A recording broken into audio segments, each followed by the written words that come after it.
لیے نماز پڑھو اور قربانی کرو۔ اللہ نے حوض کوثر دیا تو اس کے شکریہ میں نماز پڑھو اور قربانی کرو۔ مال کو اللہ کے نام پر صدقہ کرو۔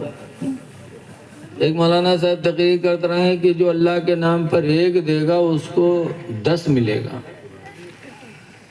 تو ایک آدمی سوچی سے اور سب سے بڑھیا دھندہ تو یہ ہے جو مل بھی بتاؤ تھا، ایک دیہو 10 پہی ہوتا فائدہ تو کونو دھندم نہیں بوٹھا بھی 1 روپیہ مولانا پکرائی دی اس کے بعد صبح بھائی تو کرسی پر بیٹھ محرم انتظار کرے کہ بھائی 10 کے نوٹ کونو لائی کے دی۔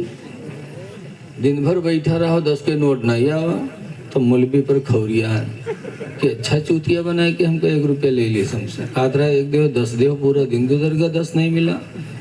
دوسرے دن وہ کہے کہ 25، جب 25 ہوئے گے تو لوٹا لے کے بھاگ کھیتوا میں یہاں پیخانہ کرے اہوا گوا تو دیکھی سے ایک بٹوا پر بٹوا بڑھوا لوگ جانا تھے، اب تو پرس چلا ہے، پہلے کپڑا کر بٹوا چلتا رہا وہیم چنہی وہیم روپیہ۔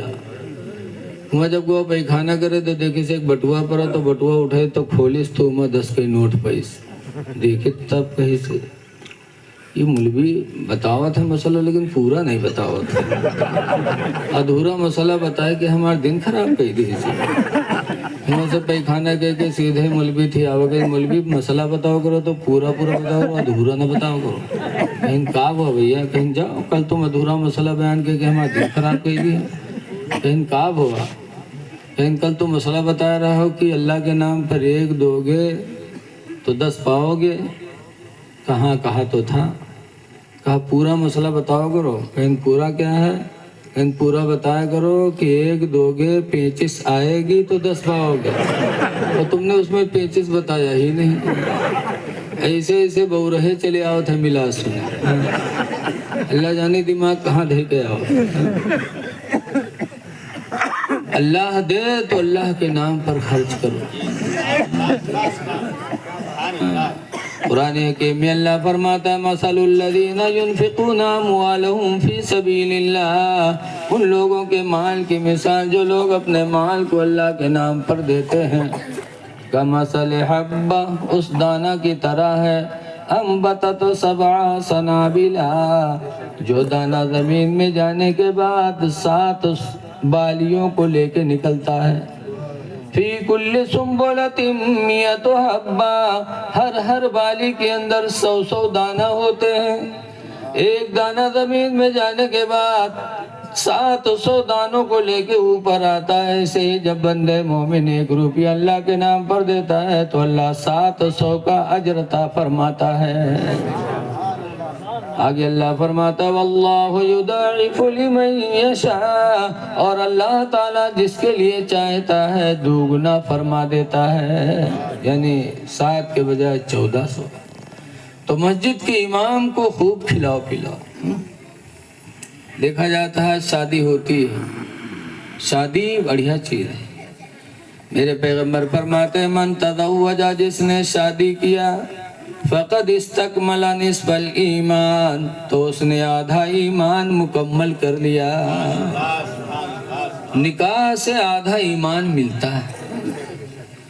فَلْيَتَّقِ اللَّهَ فِي نِصْفِ الدِّينِ، تو حضور فرماتے ہیں آدھا دین تو نکاح کے ذریعے پا گیا، اور آدھے دین کے بارے میں اللہ سے ڈرے۔ اللہ سے ڈرے مطلب اپنے بیوی بچوں کو رزق حلال کھلائے، حلال روزی کھلا لے، نکاح کر لے حلال روزی کھلا لے، تو پیغمبر فرماتے اس نے اپنا دین مکمل کر لیا۔ اے لوگوں، مسلمان اللہ نے بنایا، اللہ کا شکر ادا کرو۔ ایک بزرگ تھے روزانہ 3 سجدہ کرتے تھے خوشی میں، ایک سجدہ اس خوشی میں کرتے تھے کہ اے اللہ تو نے مجھے انسان بنا دیا، اللہ چاہے تو بلی بنا دے چوہا بنا دے، لیکن اللہ نے انسان بنایا، اس کا کتنا احسان ہے۔ اور دوسرا سجدہ اس شکر میں کرتے تھے کہ اللہ تیرا احسان ہے کہ تو نے مجھے انسان بنا کر مسلمان بنا دیا، اور تیسرا احسان یہ پروردگار کہ تو نے مجھے مسلمان بنا کے امت محمدیہ میں پیدا فرما دیا۔ امت محمدیہ میں پیدا ہونا بہت بڑی بات ہے۔ اس لیے اپنے مسلمان ہونے پہ ناز کرو۔ حضرت خالد ابن ولید جا رہے تھے، یہ بہت بڑے صحابی ہیں، ان کا لقب ہے اسلام میں سیف اللہ۔ حضرت علی کا لقب تھا شیر خدا، کی خدا کے شیر ہیں، اور حضرت خالد کا لقب تھا سیف اللہ، یہ اللہ کی تلوار ہے۔ جس جنگ میں گئے خالد وہ جنگ فتح ہوئی۔ تو ایک دن خالد سے ایک یہودی ملا، پوچھا آپ کون ہیں؟ تو کہا میں مسلمان ہوں، انا مسلم، میں مسلمان ہوں۔ تو اس یہودی نے کہا تھا مسلمان ہو؟ کہا ہاں۔ تو یہودی کے ہاتھ میں زہر تھا، کہا خالد اگر مسلمان ہو، اسلام سچا مذہب ہے، تو میرے ہاتھ میں زہر کی پڑیا ہے، کھا کے دکھاؤ۔ اگر پکا اسلام ہوگا، سچا اسلام ہوگا، تم پکے مسلمان ہو گئے، تو یہ زہر کی پڑیا تم پر اثر نہیں کرے گی۔ تو حضرت آج لال جی پروک آدمی ہو تو کہا اچھا ہم کا چوتیا بنا تو ہم زہر کھائیں گے، لیکن خالد ابن ولید کا ایمان دیکھو، فرماتے لاؤ، لیا اور زہر کی پڑیا بسم اللہ کر کے خالد ابن ولید نے کھا لیا۔ کافی دیر تک یہودی کھڑا رہا کہ اب اثر ہو، کافی دیر تک انتظار کرتا، لیکن جب زہر کا کوئی اثر خالد ابن ولید پہ نہیں پایا تو پکار اٹھا ہے خالد ابن ولید، خدا کی قسم آج مجھے یقین ہو گیا کہ اسلام بھی سچا مذہب ہے اور اس کے ماننے والے بھی سچے ہوتے ہیں۔ میں کلمہ پڑھتا ہوں لا الہ الا اللہ محمد رسول اللہ صلی اللہ علیہ وسلم۔ نعرہ تکبیر، نعرہ رسالت، مسلک اعلیٰ حضرت، مسلک اعلیٰ حضرت، میدان اولیاء کانفرنس، علماء اہل سنت، آجا کا ہندوستان، ہندوستان کا سنی مسلمان، نعرہ تکبیر، نعرہ رسالت۔ تو اے لوگوں اپنے نصیب پہ ناز کرو کہ اللہ نے ہم کو تم کو مسلمان بنایا، مسلمان بن کے جی لو۔ اب مسلمان کی پہچان کیا ہے؟ مسلم بن کے رہو۔ اللہ تعالیٰ نے قرآن کریم میں فرمایا وَلَا تَمُوتُنَّ إِلَّا وَأَنْتُمْ مُسْلِمُونَ، ہرگز ہرگز تم نہ مرو مگر مسلمان بن کے مرو، مسلمان بن کے دنیا سے جاؤ۔ اب مسلمان کسے کہتے ہیں؟ سب سے بہترین مسلمان کون ہے؟ حضور سے پوچھا گیا ای المسلم خیرن، اے اللہ کے رسول سب سے بہتر مسلمان کون ہے؟ تو حضور نے فرمایا من سلم المسلمون من لسانہ و یدہ، جو اپنی زبان اور ہاتھ سے دوسرے کو بچا کے رکھے، نہ زبان سے کسی کو تکلیف دے نہ ہاتھ سے تکلیف دے، مسلمان وہ بہتر ہے۔ زبان سے بھی تکلیف نہ پہنچاؤ، ہاتھ سے بھی کسی کو تکلیف نہ دو۔ آج ہماری زبان اپنے قابو میں نہیں رہ گئی۔ آج ہم اپنی زبان سے دوسروں کی غیبت کرتے ہیں، دوسروں کے عیب بیان کرتے ہیں ادھر ادھر۔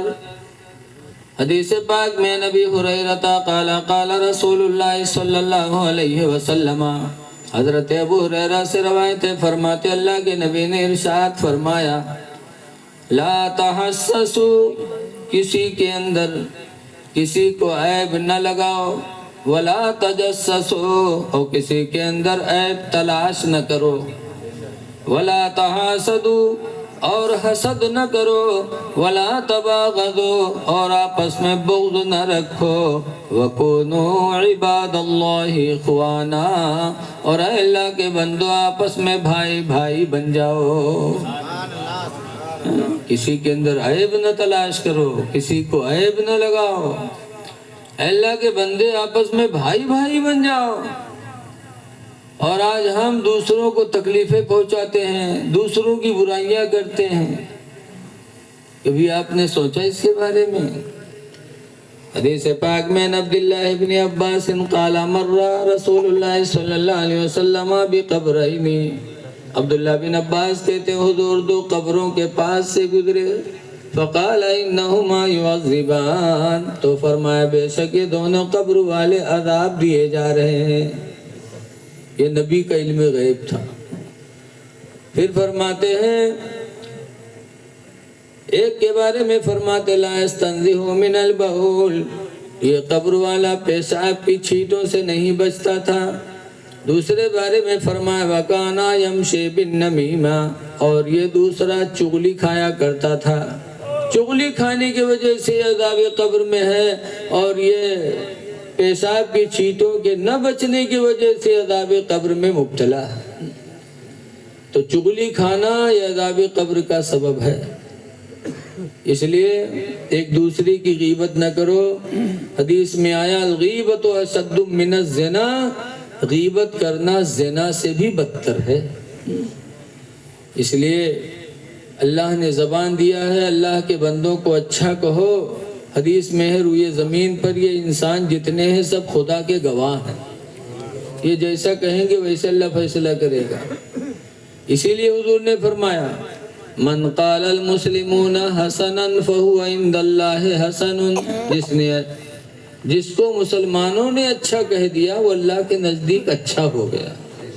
ومن قال المسلمون شرا فهو عند اللہ شر، اور جس کو مسلمانوں نے برا کہہ دیا وہ اللہ کے نزدیک بھی برا ہو گیا۔ تو دنیا سے اچھے کام کر کے جاؤ تاکہ مرنے کے بعد بھی لوگ آپ کو اچھائی سے یاد کریں۔ دیکھیے سب سے بہتر مسلمان وہی ہے جو دوسروں کو اپنی زبان اور اپنے ہاتھ سے بچائے، لیکن آج ہم دوسرے کا مال ہڑپ کرتے، دوسرے کی برائی کرتے، دوسرے کی غیبت کرتے، دوسروں کو تنگ کرتے۔ اے لوگوں یہ سوچو کہ ہم کس کی امت میں ہیں۔ اللہ نے ہم کو آپ کو رحمت للعالمین کی امت میں پیدا فرمایا۔ جب نبی رحمت بن کر کے آئے تو اس کی امتی کے اندر بھی وہ چیز ہونی چاہیے، لیکن آج افسوس ہے کہ ایک دوسرے سے تنگ ہے۔ اب آج کل چاہے جتا سمجھا لیکن آدمی کے اندر اثر پڑتا ہے۔